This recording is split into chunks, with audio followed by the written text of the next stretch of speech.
طور محمدی ہمارا فریضہ ہے کہ ہم اپنے فلسطین، کشمیر اور دنیا کے ہر کونے میں بسنے والے مسلمانوں کے حالات سے باخبر رہیں، اپنے دل میں ان کے لیے درد رکھیں، جس حد تک ممکن ہو ان کی نصرت کریں، ان کی اخلاقی حمایت جاری رکھیں اور ان کے لیے دعا گو رہیں۔ بسم اللہ الرحمن الرحیم۔ السلام علیکم ناظرین، MMJ نیوز کے ساتھ میں ہوں مظہر ملک۔ ناظرین، یہ ویڈیو آپ نے پوری دیکھنی ہے کیونکہ میں یہ ویڈیو فلسطین کی تاریخ سے لے کر آج تک بنا رہا ہوں۔ فلسطین مشرق وسطی میں ایک مسلم اکثریتی مملکت ہے۔ انبیاء علیہ السلام کی یہ مقدس سرزمین یہودیوں، عیسائیوں اور مسلمانوں کے لیے یکساں اہمیت کی حامل ہے۔ پہلی جنگ عظیم میں یہ علاقہ سلطنت عثمانیہ کی زیر سلطنت تھا۔ جنگ میں گبروں نے اس کے کچھ حصوں پر قبضہ جما لیا اور یہ تجویز پیش کی کہ فلسطین میں یہودیوں کی خود مختار مملکت قائم کی جائے۔ اس وقت فلسطینی مسلمانوں کی آبادی 93%، یہودیوں کی 5% اور دیگر مذاہب کی 2% تھی۔ اہل اسلام نے برطانیہ اور یورپ کے اس ناجائز مطالبے کی سخت مخالفت کی، لیکن انگریز اس پروپیگنڈے پر ڈٹا رہا، مختلف ہیلے بہانوں سے یہودیوں کی مدد کرنے لگا اور دنیا کے مختلف کونوں سے انہیں لے کر آ کر فلسطین میں مقیم کرنے لگا۔ 1948 میں برطانیہ نے اعلان کیا کہ اس کی فوجیں فلسطین سے واپس ہوں گی۔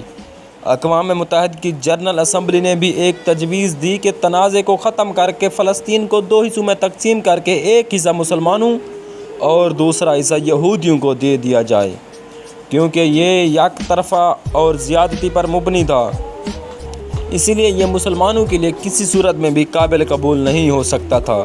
اسی لیے انہوں نے اس کی سخت مخالفت کی۔ 1948 میں زبردستی چند سو یہودیوں بستیوں کو اسرائیل کا نام دے کر اسلامی مخالفت ممالک، جن میں برطانیہ، روس اور امریکہ سمیت کئی یورپی ممالک شامل ہیں، انہوں نے ناجائز ریاست کی حمایت کی اور فلسطینی مسلمانوں کے خون کو اسرائیل پر جائز قرار دے دیا۔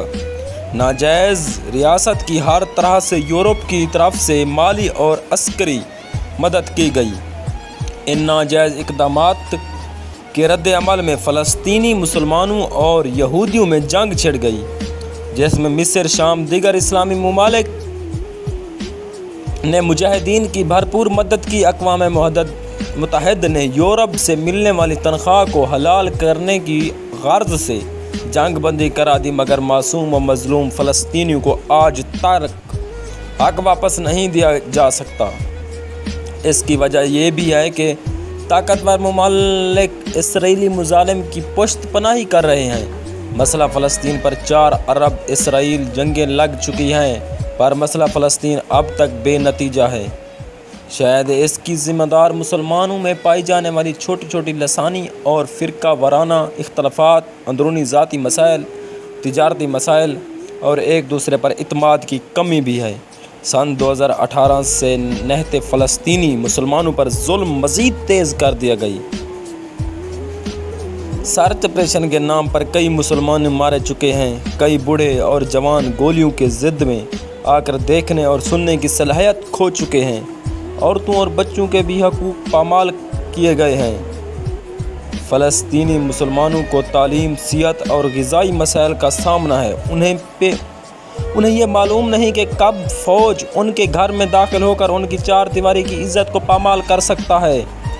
مسلمان حکمرانوں پر لازم ہے کہ فلسطینی مسلمانوں کے لیے آواز بلند کریں، ان کے حقوق کے لیے دنیا کے ہر پلیٹ فارم پر جائیں، فلسطینیوں کے ساتھ سیاسی، خارجی، دفاعی، عسکری رابطے مضبوط بنائیں تاکہ دشمن پر کلمہ طیبہ کا روب طاری ہو سکے۔ دوسری صورت میں آج جو بیت المقدس میں ہو رہا ہے، یہی حال انقرہ، ریاض، استنبول، تہران اور اسلام آباد میں ہو سکتا ہے۔